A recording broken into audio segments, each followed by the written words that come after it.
नमस्कार, ABP news पर हाजिर हूं मैं रोमाना इसार खान।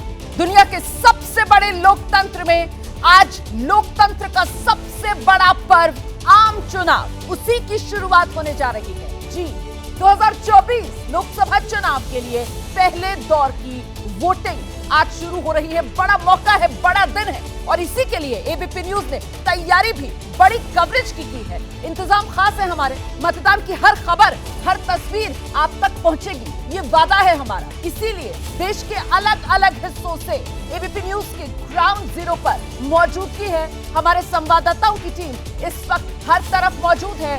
डेटा सेंटर से फिलहाल आप देख रहे हैं जो हमारी तैयारी है। मेरे सहयोगी अखिलेश आनंद हमारे साथ मौजूद हैं। हर सीट का दिलचस्प डेटा आप तक पहुंचाएंगे। कहां किसकी टक्कर हो रही है, कहां कौन दिग्गज चुनाव मैदान में है, चुनाव का हर एंगल आपके सामने लेकर आएंगे। वहीं दूसरी तरफ जयपुर से हमारे साथ हमारी सहयोगी शिरीन मौजूद हैं, जो राजस्थान में 12 लोकसभा सीटें जहां आज वोट डाले जाएंगे, उनका हाल विस्तार से आपको बताएंगी। लेकिन इस बीच इस वक्त की बड़ी खबर आपको बता दें, सुबह के 7 बज रहे हैं और मतदान शुरू। पहले दौर के लिए मतदान शुरू, 7 बज चुके हैं। वो जो लोग पहुंचना शुरू हो चुके थे 7 बजे से पहले ही पोलिंग बूथ पर, अब उनके लिए पोलिंग बूथ का दरवाजा खुल गया है। वोटिंग का सिलसिला शुरू हो गया है। सुबह 7 बजे से शाम 6 बजे तक वोट डाले जाएंगे पहले दौर के लिए। और ये जो पहला दौर है ना, ये इस लोकसभा चुनाव के 7 चरणों का सबसे बड़ा दौर है, क्योंकि सबसे ज्यादा सीटें 102 सीटें इसी चरण में हैं, जिस पर आज वोट डाले जाएंगे और वोटिंग फिलहाल शुरू हो गई है। सबसे पहली तस्वीर आपको महाराष्ट्र के नागपुर से दिखा रहे हैं। संघ प्रमुख मोहन भागवत को आप देख रहे हैं। नागपुर के इस पोलिंग स्टेशन में पहले वोटर के तौर पर अपना वोट डालते हुए संघ प्रमुख मोहन भागवत। आरएसएस एक सांस्कृतिक संगठन और राष्ट्र निर्माण को लेकर आरएसएस जो है वो लगातार अपना विचार देश के सामने रखता है। और ऐसे में संघ प्रमुख मोहन भागवत का पोलिंग शुरू होने के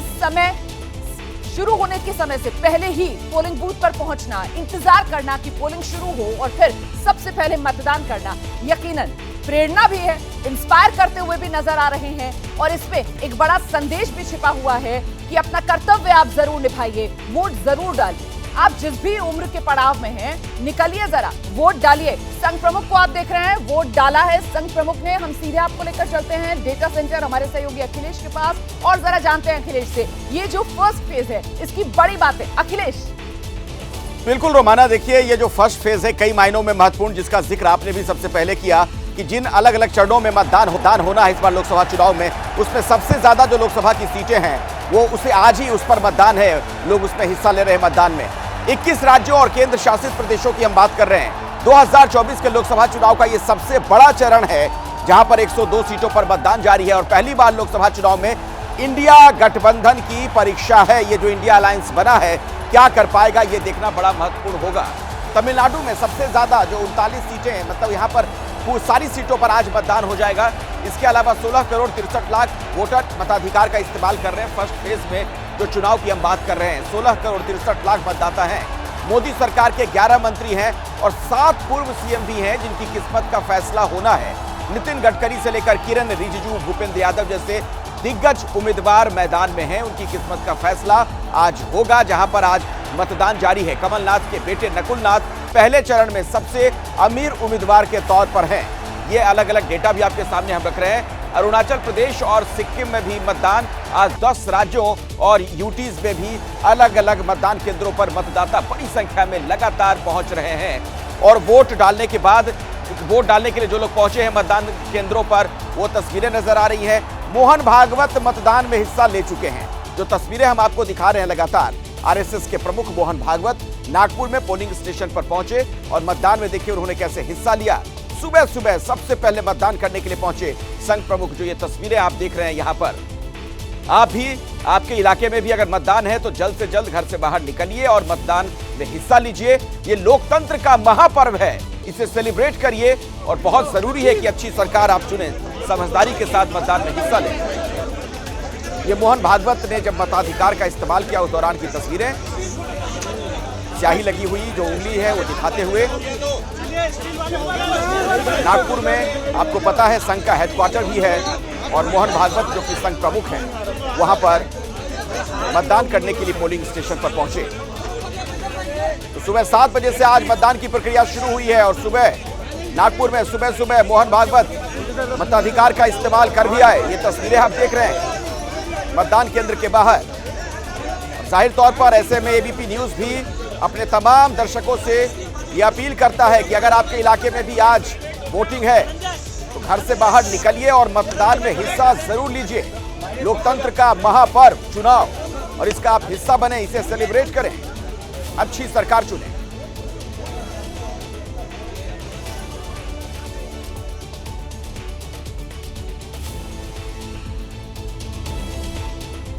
आप देख रहे हैं संघ प्रमुख मोहन भागवत की वोट डाल दिया। इस बीच जल्दी से आपको लेकर चलते हैं नगीना लोकसभा सीट। वहां से उम्मीदवार भी हैं चंद्रशेखर आजाद पार्टी के मुखिया और वोट भी उनको यही डालना है। सीधे आपको लेकर चलते हैं, हमारे सहयोगी जैनेंद्र इस वक्त मौजूद है। जैनेंद्र, निकल रहे हैं वोट डालने के लिए चंद्रशेखर?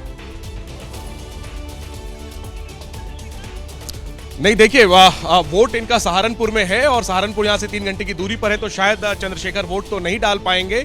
लेकिन नगीना जिस सीट से वो चुनाव लड़ रहे हैं वहां सुबह अब निकल रहे हैं, चूंकि वोटिंग शुरू हो चुकी है तो इलाके में घूमने के लिए और तमाम व्यवस्थाओं को देखने के लिए। और चंद्रशेखर, वोटिंग का दिन है, आपके बारे में कहा गया कि आप बेघर हैं, आपका किसी ने साथ नहीं दिया। अब आज निर्णायक दिन है, क्या जनता साथ देगी और अगर इसका भरोसा है आपको तो क्यों देगी? इसलिए देगी कि मैं राजनीति सुख सुविधा के लिए नहीं कर रहा हूँ, लोगों की आवाज़ बनने के लिए कर रहा हूँ। मैंने पिछले जो 11 साल में काम किया है उसी काम को अंजाम तक पहुँचाने का, मुझे एक मौका देने का काम जो है जनता करेगी। और जिसको बेघर किया गया आज नगीना की जनता उसको घर भी देगी, मुझे ऐसा विश्वास है। क्या आपको मलाल है कि आपने पूरी कोशिश की इंडिया अलायंस के उम्मीदवार के तौर पर यहाँ पर लड़ने के लिए, लेकिन अखिलेश यादव हो या कांग्रेस हो, उन्होंने आपका साथ नहीं दिया? जो बीत गया मैं उस पर ज़्यादा परेशान नहीं होता। मैं वर्तमान में जीता हूँ और वर्तमान ये कहता है कि आपको अगर कुछ करके दिखाना है तो संघर्ष करो। हमारे महापुरुषों ने संघर्ष किया, हम उन्हीं के रास्ते पे हैं। अभी इस देश में सामाजिक गैर बराबरी, आर्थिक गैर बराबरी बराबर चल रही है और धार्मिक गैर बराबरी की जड़ी भी गहरी हो गई है। तो मानवता का राज है, इसके लिए हमें राजनीतिक शक्ति प्राप्त करनी पड़ेगी। हम बहुत कुछ करना चाहते हैं, बिना राजनीतिक शक्ति के हम कर नहीं सकते। क्या आपको ये खतरा है, ये डर है कि क्योंकि यूपी की तमाम सीटों पे 3 पार्टियों के बीच मुकाबला है, एनडीए, इंडिया गठबंधन और बीएसपी। नगीना इकलौती सीट है यूपी की 80 में जहां पर कि 4 उम्मीदवारों के बीच में मुख्य लड़ाई है। ऐसे में वोट बंटने का आपको डर है क्या? दलित वोट बीएसपी की तरफ बंट सकते हैं, अल्पसंख्यक वोट, मुस्लिम वोट अगर कहूं स्पेसिफिक तो वो इंडिया गठबंधन के साथ आपके बंट सकते हैं। ऐसे में आपकी लड़ाई फंस सकती है। कोई वोट नहीं बट रहा है। एसपी और बीएसपी तीसरे चौथे नंबर पर है, मुकाबला आजाद समाज पार्टी में और दूसरे नंबर पर भाजपा है। 4 तारीख को परिणाम आएगा, आप चेक कर लेना। सबसे बड़ा, आखिरी में छोड़ूंगा आपको, सबसे बड़ा मुद्दा नगीना में आपने क्या बनाया जिसकी वजह से आपको इतना भरोसा है? देखिए, पहली बात तो मैं आपसे जो कह रहा था जी कि जनता समझदार होगी, वो वोट खराब नहीं करती है। उनको बताया जब तीसरे चौथे नंबर के लोग मुकाबले में, तो उनको वोट क्यों देनी। देखिए, सबसे ज्यादा बड़ा जो समुदाय यहाँ नगीना लोकसभा क्षेत्र में वो मुसलमानों की आबादी है, करीब 6.5 लाख की। लेकिन ये रिजर्व सीट है। आज जिन 18 एससी रिजर्व सीट्स पर वोटिंग हो रही है उसी में एक नगीना भी है, जहां से चंद्रशेखर अपनी पार्टी से ही चुनाव मैदान में ताल ठोक रहे हैं। बीजेपी ने यहां से जो विधायक हैं सिटिंग ओम कुमार, उनको चुनाव मैदान में उतारा है। और पिछली बार जब एसपी बीएसपी का गठबंधन था तो ये सीट बीएसपी ने जीती थी। फिलहाल मैं आपको लेकर चलती हूँ जल्दी से जरा राजस्थान। 12 सीटों पर वहां पर वोट डाले जाएंगे और बड़ी बात यह है कि आज मोदी सरकार के मंत्री अर्जुन राम मेघवाल से लेकर भूपेंद्र यादव तक की जो साख है वो दांव पर लगी हुई है। और जो वोट डालेंगे आज, वोटर्स भी बड़े वीआईपी रहने वाले हैं, जिसमें मुख्यमंत्री भजनलाल शर्मा से लेकर डेप्यूटी सीएम दिया कुमारी तक जयपुर में वोट डालेंगे। सीधे आपको लेकर चलते हैं राजस्थान अपनी सहयोगी शिरीन के पास। शिरीन, बिल्कुल, बहुत शुक्रिया रोमाना। और देखिए, देश का सबसे बड़ा चुनाव है और उसकी तैयारियां पूरे देश भर में किस तरह से हो रही हैं। वोटर्स भी काफी उत्साहित हैं। और अभी जहां हम मौजूद हैं, मैं इस वक्त राजस्थान की राजधानी जयपुर में मौजूद हूं, अल्बर्ट हॉल के ठीक सामने। और यहां वो चौराहा है जहां पर लोग सुबह सवेरे सैर करने के लिए आते हैं और जाहिर है जब यहां से लौटेंगे तो उसके बाद वोट कास्ट जरूर करेंगे। सबसे पहले आपको राजस्थान का समीकरण, जैसा रुमाना ने आपको बताया कि 12 सीटों का रण और कई वीवीआईपी जो वोटर्स भी आज बनने वाले हैं। अच्छा, मैं आपको वो समीकरण बताऊं उससे पहले जरा मोहन भागवत क्या कह रहे हैं उन्हें सुन लेते हैं।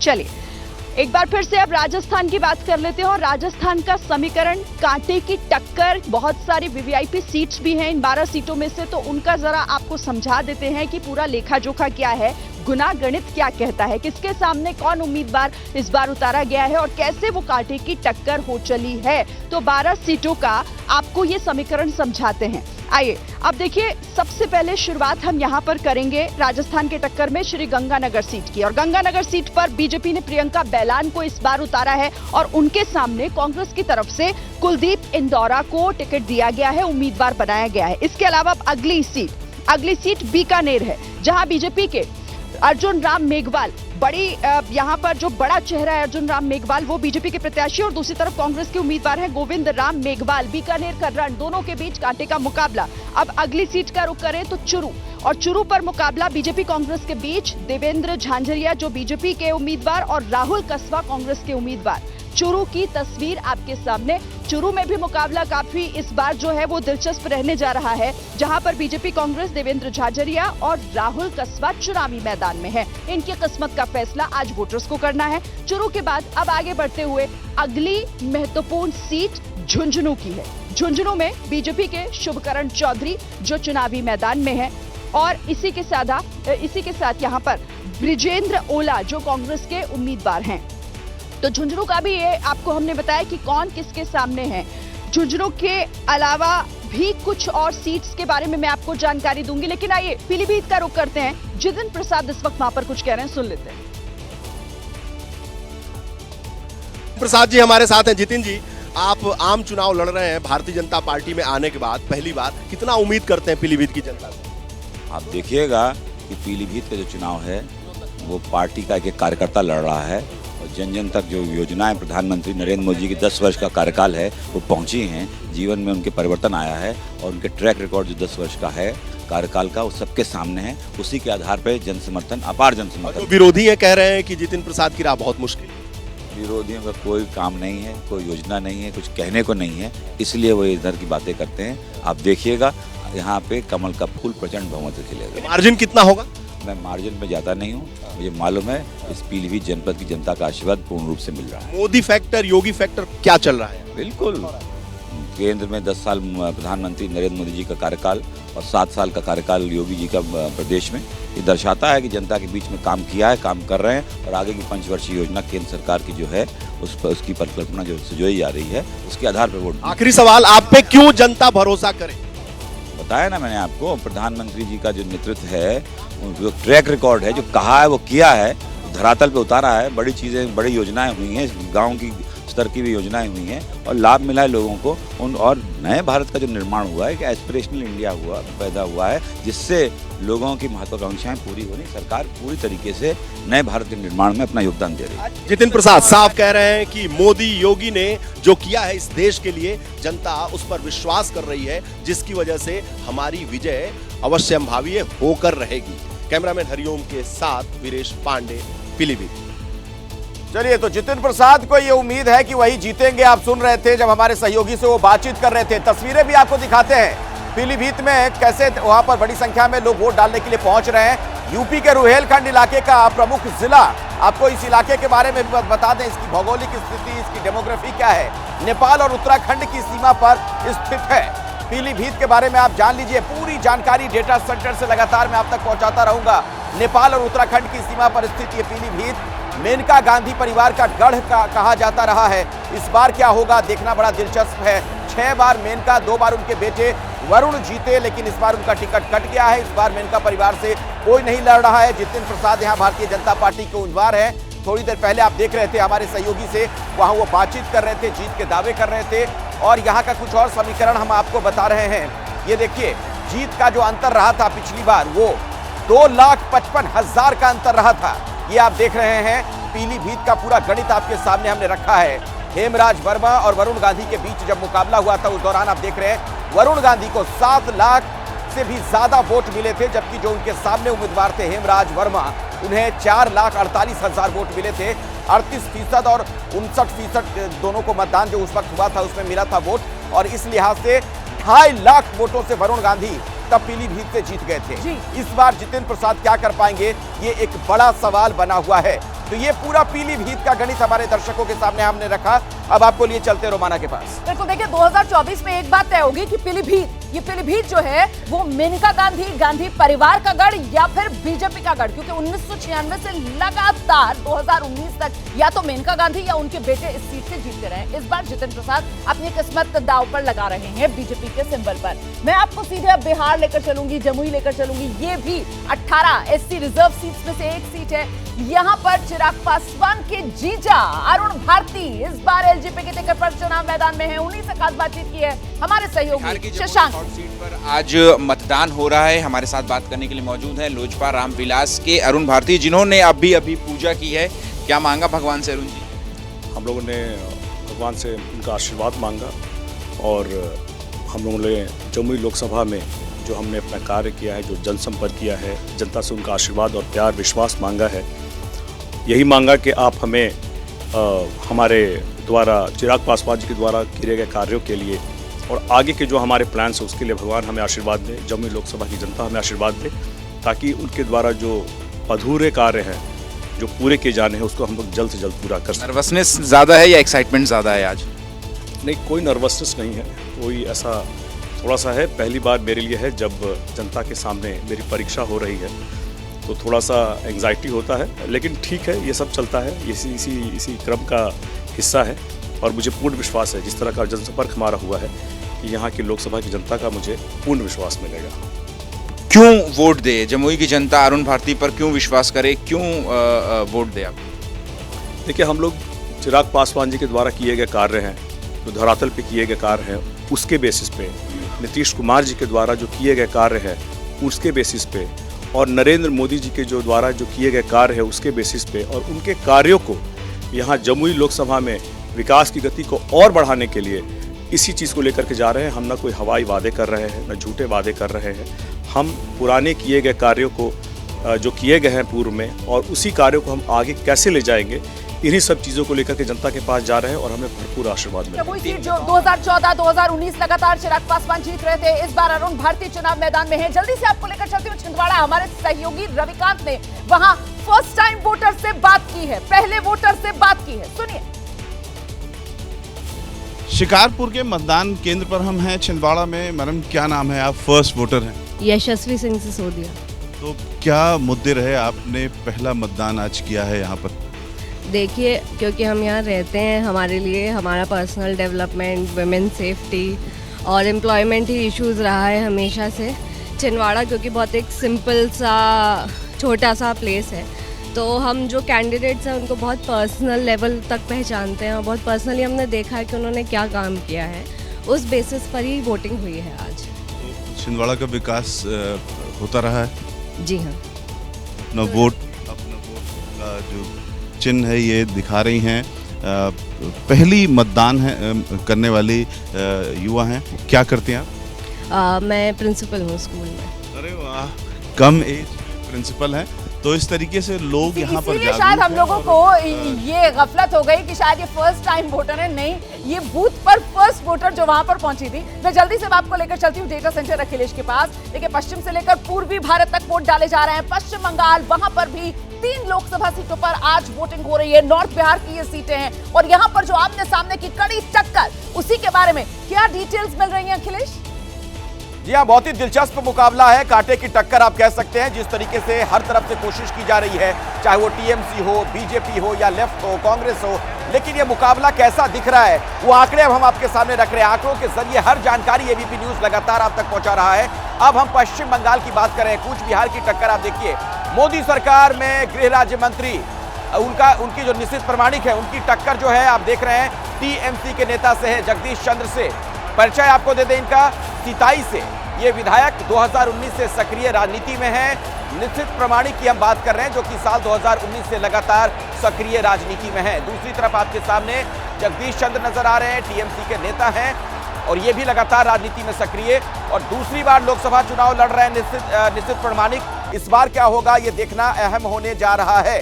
तो ये जो टक्कर की हम बात कर रहे थे कूच बिहार इलाके में, वो और श्रीनिवास हमारे साथ कूच बिहार से जुड़ गए, हमारे सहयोगी। श्रीनिवास, मोदी फैक्टर में लगातार आपकी रिपोर्ट भी हम लोग देख रहे हैं, अलग अलग जगहों पर घूमकर आप जानकारी पहुंचा रहे थे। आज कूच बिहार में क्या दृश्य देख पा रहे हैं, पोलिंग स्टेशन के आसपास क्या है? देखिए अखिलेश, सबसे पहली बात मैं बता दूं कि मतदाताओं का उत्साह यहाँ देखते ही बन रहा है। तकरीबन सुबह 6:30 बजे जिस बूथ पे मैं मौजूद हूँ, ये वही बूथ है जहाँ पे निशित प्रमाणिक अब से थोड़ी देर के बाद मतदान करेंगे। उनके गांव का ये बूथ है, भेंटगुरी का लाल बहादुर शास्त्री स्कूल। और सुबह 6:30 बजे से ये तमाम मतदाता जो हैं यहाँ लाइन में लग गए थे और ठीक 7 बजे यहाँ पे मतदान की प्रक्रिया शुरू होगी। और बता दूं मैं आपको कि 2019 में पहली बार निशित प्रमाणिक यहाँ से सांसद चुने जाते हैं और सीधे कैबिनेट उन्हें मोदी मंत्रिमंडल में स्थान मिलता है। और लेकिन पिछली बार भी मुकाबला बहुत आसान नहीं था, तकरीबन 54,000 वोटों से निशित प्रमाणिक की जीत हुई थी। और कुछ इसी तरह का माहौल इस बार भी देखा जा रहा है, क्योंकि उनके खिलाफ जो कैंडिडेट है तृणमूल कांग्रेस के, वो इस समय विधायक हैं। और जहां तक बात है कांग्रेस की भी यहाँ कैंडिडेट हैं, वाम मोर्चे की जो फॉरवर्ड ब्लॉक के कैंडिडेट भी यहाँ पे।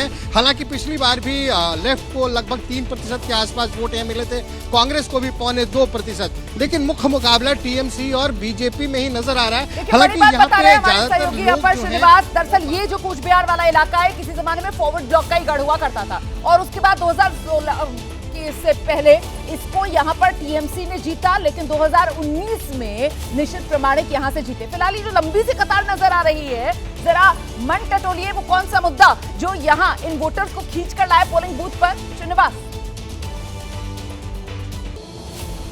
जी रोमाना, दादा हिंदी बोलते हैं? हिंदी कथा बोलते पड़ी? नहीं बोलते। चलिए, यहाँ पे एक काकी खड़ी, उनसे आप हिंदी बोलती हैं? आप भी नहीं बोलती? भांगा टूटा? अच्छा, ये बोलते हैं, आप बोलते हो भैया हिंदी?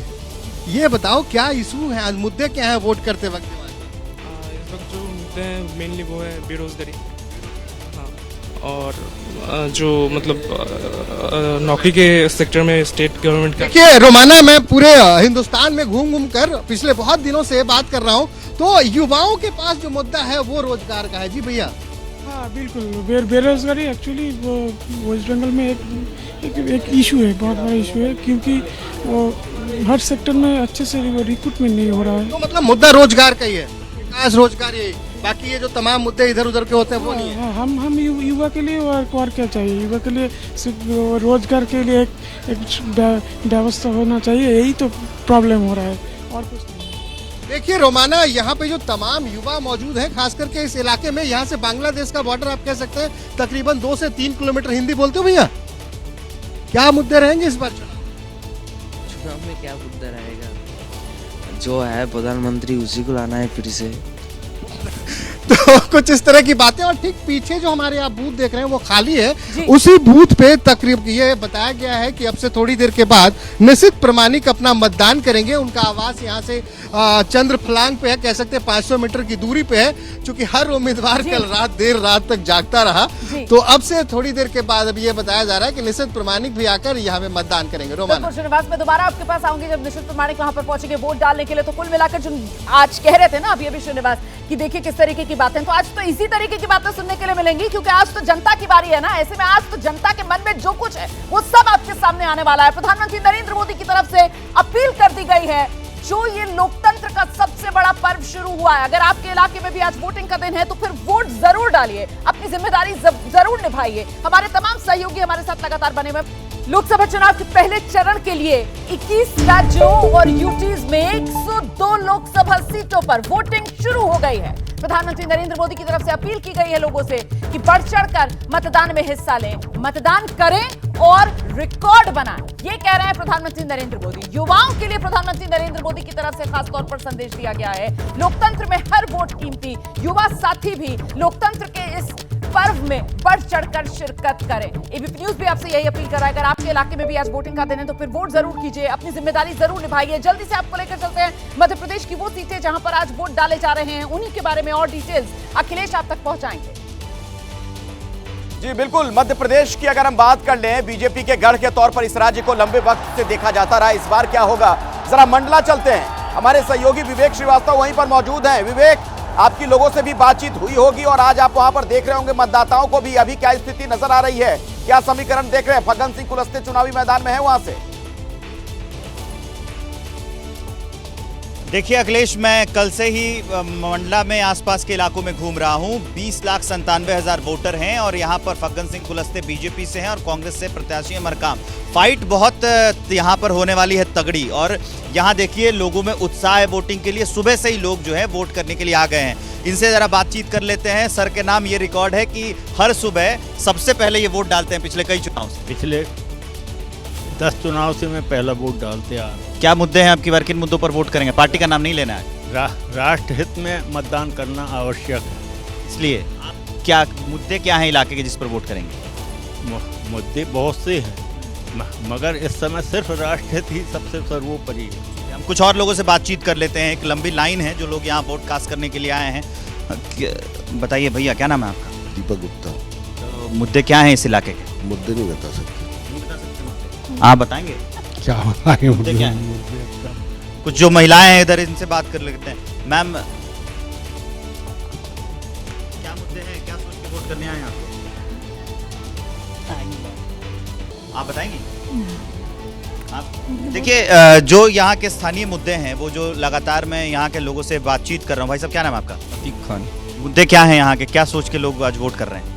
वोट सोच के तो यही देना चाहिए कि जो रोज़गार जिससे ज़्यादा से ज़्यादा लोगों को मिल सके, मेडिकल की सुविधा मिल सके जो अपने यहाँ नहीं है, शिक्षा की व्यवस्था अच्छी हो जी, यही मुद्दे हैं। जीतने वाला प्रत्याशी जो जीतेगा उससे क्या उम्मीदें हैं, चाहे किसी पार्टी का? यही उम्मीदें हैं। बिल्कुल विवेक, देखिए कुछ मतदाता जो है वो खुलकर अपनी बात रख रहे हैं, कुछ मतदाता जो है वो कुछ भी कहने को तैयार नहीं है। और इस बीच तस्वीरें आ गई हैं उत्तर प्रदेश पीलीभीत। जितिन प्रसाद यहीं से लोकसभा चुनाव में उम्मीदवार हैं। फिलहाल पूजा करते हुए आप देख रहे हैं।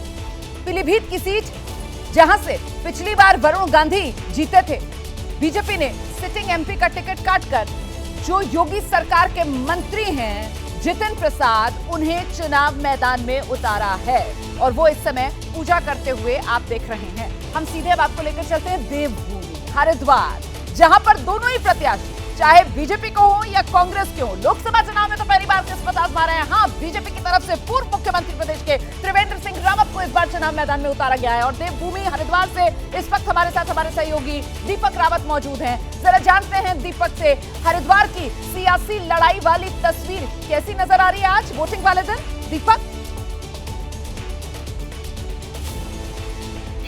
जी, यहाँ पर बड़ी सियासी लड़ाई है रोमाना, और रोचक बात यह है कि बीजेपी ने पूर्व मुख्यमंत्री को यहाँ से उतारा है तो कांग्रेस ने अपने पूर्व मुख्यमंत्री के बेटे को चुनावी मैदान में उतारा है। तस्वीर में आपको दिखा देता हूँ, जो त्रिवेंद्र सिंह रावत बीजेपी के प्रत्याशी हैं और पूर्व मुख्यमंत्री हैं उत्तराखंड के, वो अपने परिवार के साथ वोट डालने पहुंचे हैं और अभी वोट डालने के लिए भीतर जा रहे हैं। और उनके पूरे परिवार की तस्वीर आप देख रहे हैं कि वो यहाँ पर पहुंचे। सुबह 7 बजे से वोटिंग शुरू हो गई थी और अब देखिए किस तरीके से वो लोग लगातार जो है यहाँ पर लोग पहुँच रहे हैं। बात करने की कोशिश भी करते हैं। डालने आई हैं सर के साथ, पहले वोट डाल ले उसके बाद कर डालने के बाद वोट डालने के बाद ठीक है। तो ये देखिए लगातार जो है वो पूरा परिवार यहाँ पर पहुँचा है। आरंभ हो गया है। जो क्षेत्र में जो खबरें मिल रही है और हमारे जितने भी बूथ एजेंट हैं, पोलिंग एजेंट हैं, सब अपने स्थान पर 6 बजे से पहले पहुँच गए थे। पूरे उत्साह के साथ कार्यकर्ता काम कर रहे हैं। तो कोई संदेश है कार्यकर्ताओं को और खास तौर से? कार्यकर्ता जिस जोश में अभी तक हैं, इसी जोश में शाम तक, जब तक अंतिम मतदान नहीं हो जाता, पूरे जोश के साथ, उत्साह के साथ, खुशी के साथ मतदाताओं को प्रेरित करें कि वो मतदान करने के लिए आए।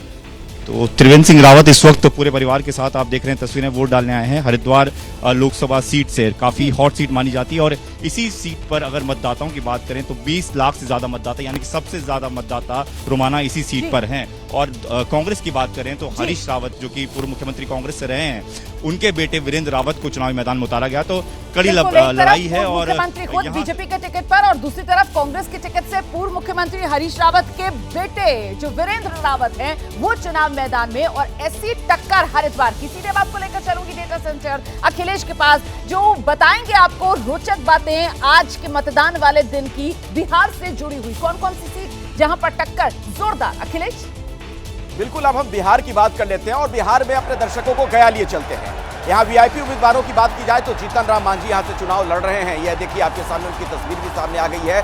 हम की तरफ से वो उम्मीदवार हैं और उनके सामने जो हैं वो आप देख रहे हैं आरजेडी के उम्मीदवार हैं कुमार सर्वजीत। मैं आपको लिए चलता हूं शशांक के पास। गया में मौजूद है मेरे सहयोगी शशांक। गया में आज लोग क्या कह रहे हैं, क्या देख पा रहे हैं आप? पोलिंग स्टेशन के आसपास क्या कुछ देख पा रहे हैं चहल पहल मतदाताओं में? नवादा में, माफ करिएगा, नवादा से मेरे साथ शशांक जुड़े हैं। देखिए मैं गया जी बिल्कुल, नवादा लोकसभा क्षेत्र में कुल 1796 मतदान केंद्र बनाए गए हैं। इस वक्त मैं एक मतदान केंद्र पर हूं, लाइन लगी हुई है, लोग वोट देने के लिए यहां पर आए हैं।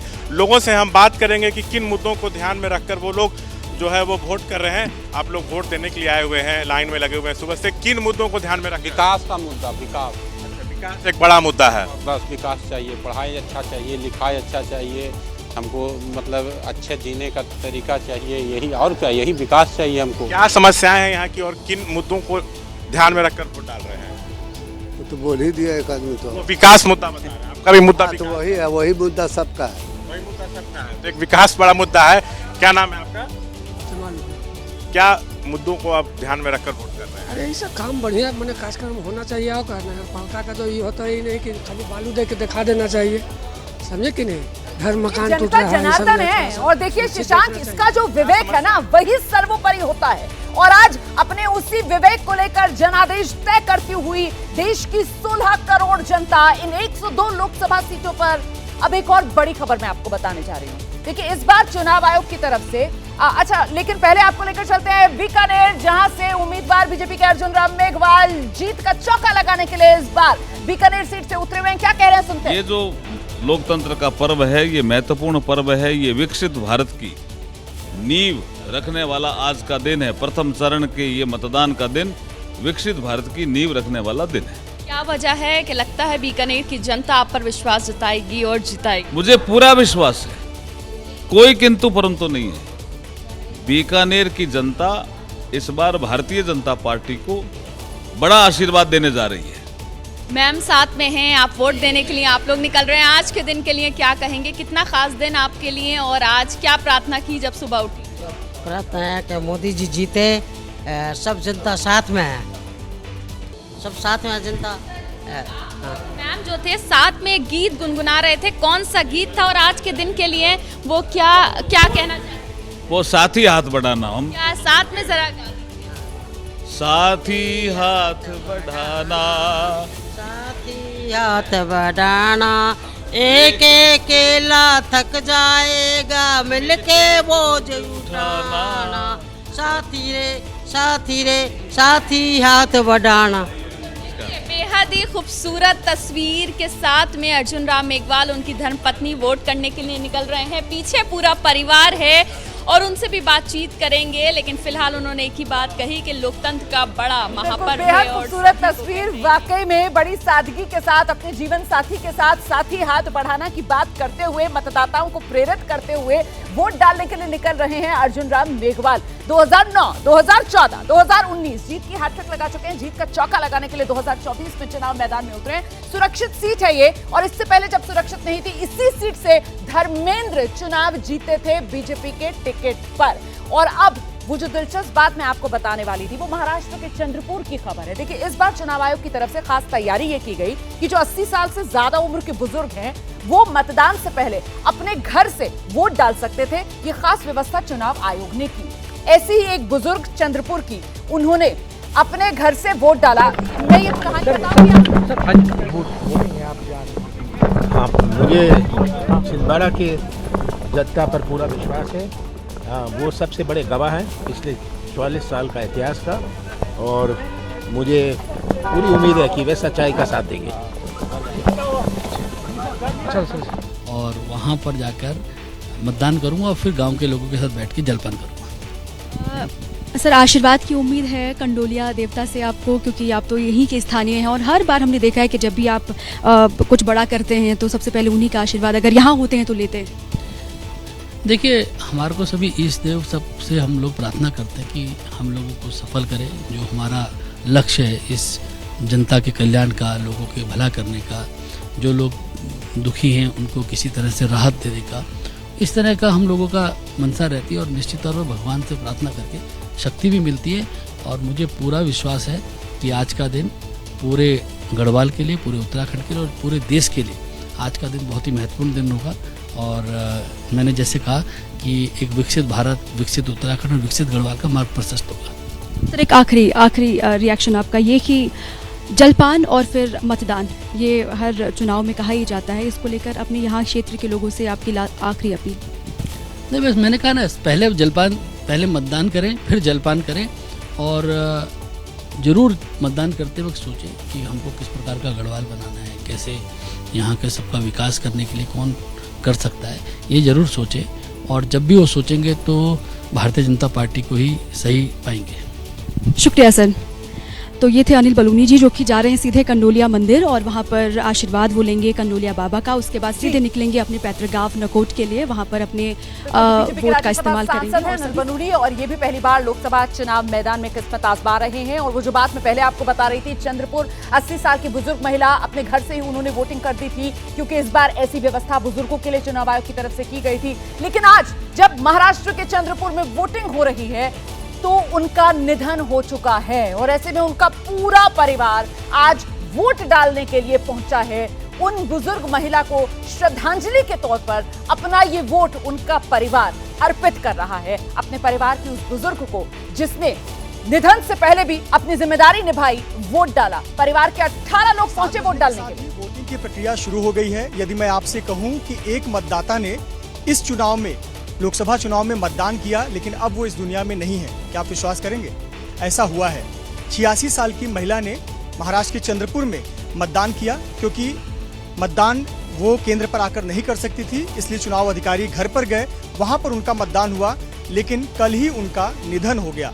उनके परिवार के लोग मौजूद हैं, जिन्होंने परिवार सहित आकर सुबह 7 बजे मतदान किया। हम परिवार के सदस्यों से बात करते हैं, लेकिन उसके पहले देखिए कितनी एक सुकून की अनुभूति है कि जब आप लोकतंत्र पे अपना सहयोग दें, सुबह परिवार के साथ पहुंचकर मताधिकार का प्रयोग करें, मत दें और लोकतंत्र को मजबूत करने में अपना पक्ष सामने रखें। सर, सबसे पहले तो जानना चाहेंगे, घर में किसने मतदान किया, कितने उम्र थी और कल उनका निधन हुआ? हमारे ताई जी थे, 86 साल के थे और 4 दिन पहले वो मतदान करके गए। 4 दिन। जब मतदान की थी, आप लोग घर में बातचीत होती है, क्योंकि सबसे पहले मतदान तो उन्होंने कर दिया आपके घर में, तो क्या बातचीत हुई थी? बातचीत हुई थी कि सबने वोट करना है, जाके सबना मत का प्रयोग करना है। श्रीमती गीता देवी मंत्री, मेरे माता जी, उन्होंने पहले मतदान किया, बाकी कल उनका निधन हो गया, कल उनका दाह संस्कार किए और अभी हम परिवार के लोग वोट देने आए हैं। वोट का अधिकार अपना अधिकार है, इसलिए उसको नहीं छोड़ना। बाकी काम हम 3 दिन नहीं करते, किंतु वोट देने को हम पूरे परिवार सहित आए। बिल्कुल, जब परिवार पर कोई दुख हो तो हम 3 दिन तक कोई काम नहीं करते, पर देखिए लोकतंत्र की मजबूती के लिए, चुनाव के लिए, मतदान के लिए पूरा परिवार यहाँ पर पहुँचा हुआ है। सर, आपसे जानना चाहूँगा, क्या भावना है आपकी? परिवार सहित आप सुबह मतदान करने पहुँचे। मेरी आदरणीय भाभी जी श्रीमती गीता देवी मंत्री राम के बहुत भक्त थे और इन्होंने चंद्रपुर में जब अयोध्या के लिए कलेक्शन हुआ तो सबसे पहले उन्होंने अपना सेवादान दिया और भगवान की कृपा से 5 दिन पहले अपने अधिकारी जी के घर पे आए, उनका वोटिंग करके लेके गए। तो ये वो परिवार जिनके परिवार में जो बुजुर्ग महिला थी, उन्होंने वोट डाला और अब जबकि वोटिंग चंद्रपुर में हो रही है, उससे पहले उनका निधन हो गया है। परिवार पहुंचा हुआ है वहां पर वोट डालने के लिए, उन्हें श्रद्धांजलि दे रहा है। मैं आपको सीधे लेकर चलती हूँ अपनी सहयोगी शीरीन के पास। इस पूरे चुनाव में प्रचार के लिए नेताओं की तरफ से जोर आजमाइश आपने देखी, नेताओं ने जो जोर लगाया उसी का रैली मीटर लेकर शीरीन तैयार है। शीरीन, बिल्कुल रोमाना, बिल्कुल सही कहा आपने। जिस तरीके से देखिए बीजेपी कह रही है इस बार 400 पार, वहीं इंडिया गठबंधन का ये कहना है कि इस बार सरकार बदल कर रख देंगे और यही दावे लेकर रैलियां की गई, रोड शो किए गए। वही रैली मीटर लेकर मैं यहाँ अपने दर्शकों के सामने वो बताऊंगी कि आखिर किसने अब तक कितनी रैलियां या रोड शो की हैं। और सबसे पहले बात प्रधानमंत्री नरेंद्र मोदी की ही कर लेते हैं, जिन्होंने 22 रैलियां की हैं और 5 रोड शो किए हैं। जनता तक पहुंचे ज्यादा से ज्यादा पहले चरण के चुनाव के लिए उनकी तरफ से कोशिश। दूसरी तरफ अब गृह मंत्री अमित शाह की बात कर लेते हैं। गृह मंत्री अमित शाह, जिन्होंने 9 रैलियां की और साथ ही 5 रोड शो भी किए हैं। अमित शाह ने वो भी लगातार जन जन तक पहुंच रहे थे और ये बता रहे थे कि आखिर क्यों एक बार फिर से मोदी सरकार को चुना जाना चाहिए। अब बात कर लेते हैं विपक्ष के नेता यानी कि राहुल गांधी की। लगातार वो भी लोगों के बीच पहुंच रहे हैं। उन्होंने तो भारत जोड़ो न्याय यात्रा भी निकाली और इसके अलावा 6 रैलियां राहुल गांधी ने पहले चरण के लिए की। हालांकि रोड शो उन्होंने कोई भी नहीं किया। अब आगे बढ़ते हुए बात बीजेपी के राष्ट्रीय अध्यक्ष जेपी नड्डा की कर लेते हैं। उन्हें भी लगातार आपने चुनाव प्रचार जोर शोर से करते हुए देखा और सुना। 16 रैलियां और साथ ही 6 रोड शो जेपी नड्डा ने किए हैं। अब बात मल्लिकार्जुन खड़गे कांग्रेस के राष्ट्रीय अध्यक्ष, ये भी बीच में पहुंचे लोगों की और इन्होंने यहां पर अब तक 3 रैलियां की हैं। रोड शो हालांकि मल्लिकार्जुन खड़गे ने नहीं किया। अब बात यूपी के मुख्यमंत्री योगी आदित्यनाथ, जिन्होंने जगह जगह पहुंचकर 20 अलग अलग जगहों पर पहले चरण के लिए चुनाव प्रचार किया, रैलियों में शामिल हुए और लोगों के बीच, जनता के बीच गए। अब प्रियंका गांधी की भी बात कर लेते हैं। प्रियंका गांधी जिन्होंने 5 रैलियां की हैं और 4 रोड शो भी किए हैं। प्रियंका गांधी लगातार चुनावी मैदान में लोगों के बीच पहुंच के और अपने प्रत्याशियों के समर्थन में वोट की अपील कर रही हैं। और ये तो पहले चरण की बात हुई। लगातार अभी भी ये सभी नेता चुनावी मैदान में हैं। आगे भी आपको दिखाएंगे कुछ और महत्वपूर्ण डेटा और ये बड़ी कवरेज लगातार एबीपी न्यूज पर जारी है। तो लोकतंत्र का सबसे बड़ा पर्व शुरू हो चुका है। पहला चरण जो सबसे बड़ा चरण है, 102 सीटों पर वोटिंग हो रही है। और ये जो तस्वीर मैं आपको दिखा रही हूं, ये दिग्गज जो निकले हैं आज वोट डालने के लिए, उनकी तस्वीरें आपके सामने हैं। एक तरफ मोहन भागवत को आप देख रहे हैं, नागपुर में सबसे पहले पहुंचे वोट डालने के लिए। त्रिवेंद्र रावत, पूर्व मुख्यमंत्री, इस बार उम्मीदवार, हरिद्वार सीट से बीजेपी के, वोट डालने के बाद क्या कह रहे हैं मीडिया से, सुनिए। जो बहुत बड़े वैज्ञानिक हैं, पॉलिटिशियंस हैं, सबका राइट बराबर है और इसलिए मैं तमाम मतदाताओं से कहूँगा कि हम अपने मत का इस्तेमाल जरूर करें। जब हमने घर के छोटे से काम के लिए 100% प्रयास करते हैं तो देश के भविष्य के लिए भी हमको अपने 100% एफर्ट्स लगाने चाहिए। आपको क्या लगता है सर, मुद्दा क्या बड़ा रहने वाला है? क्योंकि राष्ट्रीय मुद्दे को ध्यान में रख के लोग वोट करना चाहिए या लोकल मुद्दे भी ध्यान में? सभा का चुनाव है, हमेशा उसमें राष्ट्रीय जो मुद्दे हैं वो प्रभावी रहते हैं और उत्तराखंड तो मैं कहूं कि राष्ट्रीय मुद्दों से हमेशा प्रभावित होता है। चाहे विधानसभा के भी चुनाव हैं तो केंद्र की ओर जरूर देखता है, क्योंकि यहाँ के जो नागरिक हैं उनमें राष्ट्रवाद ये बहुत कूट कर भरा हुआ है और इसलिए वो राष्ट्रीय मुद्दों से हमेशा उत्तराखंड प्रभावित होता रहा है। आपके जो प्रतिद्वंदी हैं वो कांग्रेस के बड़े नेता हैं, पूर्व मुख्यमंत्री हरीश रावत, उनके बेटे हैं। आपको लगता है कि कांटे की टक्कर है इस मुकाबले में? आ तो सकता है और नहीं, कांटा ही नजर नहीं आ रहा कहीं। लेकिन वो आपको लगातार आरोप भी लगा रहे हैं सर। वो कह रहे हैं कि रमेश पोखरियाल जो 2 साल से सांसद थे, उनका टिकट क्यों काटना पड़ा? क्योंकि काम नहीं हुआ है इसलिए। तो हरीश रावत जी का रिकॉर्ड तो जीतने का कम है, हारने का ज्यादा है। उन्होंने तो एक एक करके परिवार के सब लोगों को भी एक्सपोज कर दिया है, सबकी हालत बता दी, तो उनके लिए मैं क्या बोलूं। आइए अब हम आपको लिए चलते हैं सहारनपुर की टक्कर दिखाते हैं, किस तरीके का मुकाबला वहां पर नजर आ रहा है। राघव लखनपाल, सहारनपुर के पूर्व सांसद, इस बार फिर से मैदान में। उनके सामने इमरान मसूद हैं कांग्रेस से, मुजफ्फराबाद के पूर्व विधायक, और कांटे की टक्कर बताई जा रही है।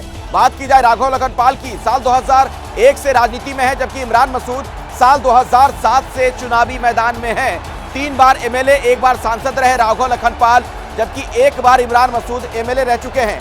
इस मौके पर राघव लखनपाल क्या कह रहे हैं आज, जबकि मतदाता अपने मताधिकार राघव लखनपाल, सुनवाते हैं। मेरा पहला सवाल ये है कि ये बताइए अभी के जो समीकरण है, आपको क्या लग रहा है जो यहाँ सहारनपुर में समीकरण है? यहाँ के समीकरण सीधा ये हैं, लोग विकास चाहते हैं, लोग चाहते हैं कि उनकी भी भागीदारी हो नरेंद्र मोदी जी को प्रधानमंत्री बनाने में।